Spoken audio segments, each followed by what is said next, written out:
Chanel is a French luxury fashion house founded in 1910 by Coco Chanel in Paris.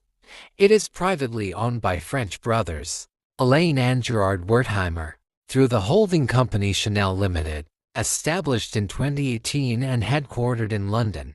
Chanel specializes in women's ready-to-wear, luxury goods, and accessories and licenses its name and branding to Luxottica for eyewear. Chanel is well known for its No. 5 perfume and Chanel suit. Chanel is credited for revolutionizing haute couture and ready-to-wear by replacing structured, corseted silhouettes with more functional garments that women still found flattering. Coco Chanel era, establishment and recognition, 1909 to 1920s.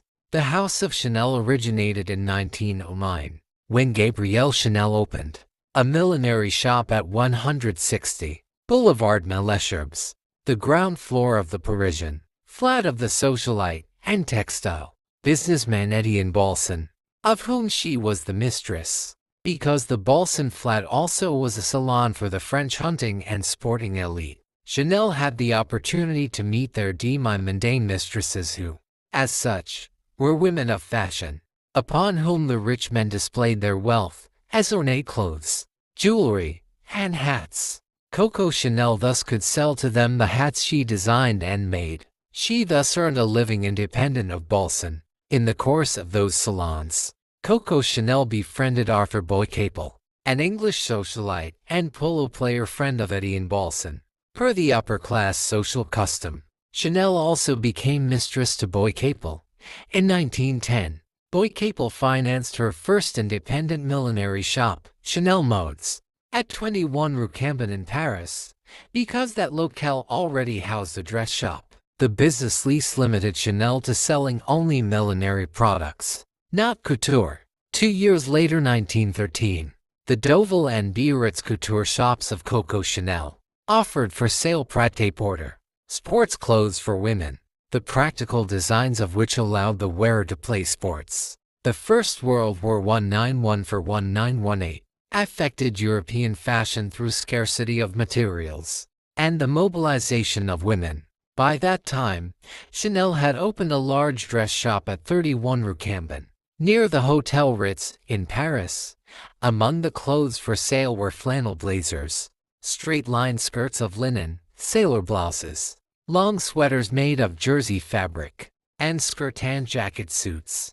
Coco Chanel used jersey cloth because of its physical properties as a garment, such as its drape, how it falls upon and falls from the body of the woman, and how well it adapted to a simple garment design. Sartorially, some of Chanel's designs derived from the military uniforms made prevalent by the war, and, by 1915, the designs and the clothes produced by the House of Chanel were known throughout France.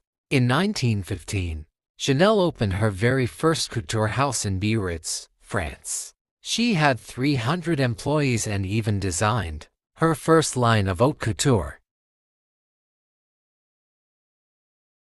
In 1915 and in 1917, Harper's Bazaar magazine reported that the garments of La Maison Chanel were on the list of every beer for the clothing factories of Europe. The Chanel dress shop at 31 Rue Cambon presented day wear, dress and coat ensembles of simple design, and black evening dresses trimmed with lace, and tulle fabric dresses decorated with jet, a minor gemstone material. After the First World War, La Maison Chanel, following the fashion trends of the 1920s, produced beaded dresses made popular by flapper women.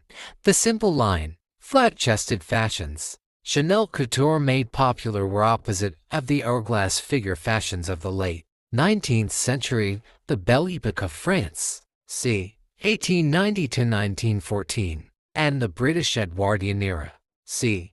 1901 to 1919. Chanel used colors traditionally associated with masculinity in Europe, such as gray and navy blue, to denote feminine boldness. Chanel clothing often featured quilted fabric and leather trimmings. The quilted construction reinforced the fabric, design, and finish, allowing the garment to maintain its form and function while worn. An example is the woolen Chanel suit, knee-length, skirt, and a cardigan-style jacket, trimmed and decorated with black embroidery and gold-colored buttons, often accessorized with two-tone pump shoes, a necklace of pearls, and a leather handbag. In 1921, to complement Chanel's clothing lines, Coco Chanel commissioned perfumer Ernest Bose to create a perfume for La Maison Chanel. His perfumes included the perfume No. 5, named after the number of the sample Chanel liked best. Originally given as a gift to clients, No. 5's popularity prompted La Maison Chanel to offer it for sale in 1922. In 1923, to explain the success of her clothes, Coco Chanel told Harper's Bazaar magazine that design simplicity is the keynote of all true elegance. Business partners late 1920s.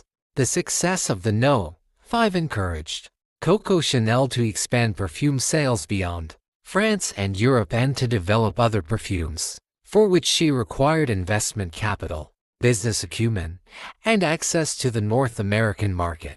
To that end, the businessman Théophile Bader, founder of Galeries Lafayette, introduced the venture capitalist Pierre Wertheimer to Coco Chanel. Their business deal established the Parfait Chanel Company, a perfumery of which Wertheimer owned 70%, Bader owned 20%, and Chanel owned 10%.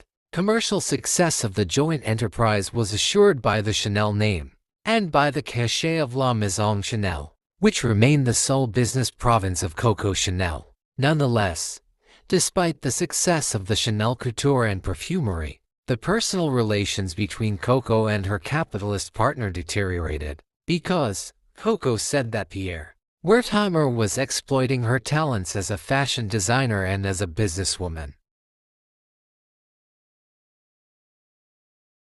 Wertheimer reminded Chanel that he had made her a very rich woman, and that his venture capital had funded Chanel's productive expansion of the perfumery, which created the wealth they enjoyed, all from the success of No. 5 de Chanel. Nevertheless, unsatisfied, the businesswoman Gabrielle Chanel hired the attorney René de Chambron to renegotiate the 10% partnership she entered. In 1924, with the Parfait Chanel Company, the lawyer-to-lawyer negotiations failed, and the partnership percentages remained as established in the original business deal among Wertheimer, Bader, and Chanel. Were 1930s-1940s. From the gamine fashions of the 1920s, Coco Chanel progressed to womanly fashions in the 1930s. Evening dress designs were characterized by an elongated feminine style, and summer dresses featured contrasts such as silver eyelets and shoulder straps decorated with rhinestones, drawing from Renaissance-time fashion stylings. In 1932, Chanel presented an exhibition of jewelry dedicated to the diamond as a fashion accessory. It featured the comet and fountain necklaces of diamonds, which were of such original design that Chanel SA represented them in 1993. Moreover, by 1937, the House of Chanel had expanded the range of its clothes to more women and presented prêt-à-porter clothes designed and cut for the petite woman. Among fashion designers, only the clothes created by Elsa Schiaparelli could compete with the clothes of Chanel. During the Second World War 1939-45, Coco Chanel closed shop at Maison Chanel, leaving only jewelry and perfumery for sale, and moved to the Hotel Ritz, Paris, where she lived with her boyfriend, Hans Gunther von Dinklage, a Nazi intelligence officer. Upon conquering France in June 1940, the Nazis established a Parisian occupation headquarters in the Hotel Meurice, on the Rue de Rivoli, opposite the Louvre Museum, and just around the corner from the fashionable Maison Chanel SA, at 31 Rue Cambon. Meanwhile, because of the Nazi occupation's official anti-Semitism, Pierre Wertheimer and family had fled France to the U.S. in mid-1940. Later, in 1941, Coco Chanel attempted to assume business control of Parfait Chanel but was thwarted by an administrative delegation that disallowed her sole disposition of the perfumery. having foreseen the Nazi occupation policy of the seizure and expropriation to Germany of Jewish business and assets in France. Pierre Wertheimer, the majority partner, had earlier, in May 1940, designated Felix Amiot, a Christian French industrialist, as the Aryan proxy whose legal control of the Parfait Chanel business proved politically acceptable to the Nazis, who then allowed the perfume company to continue as an operating business.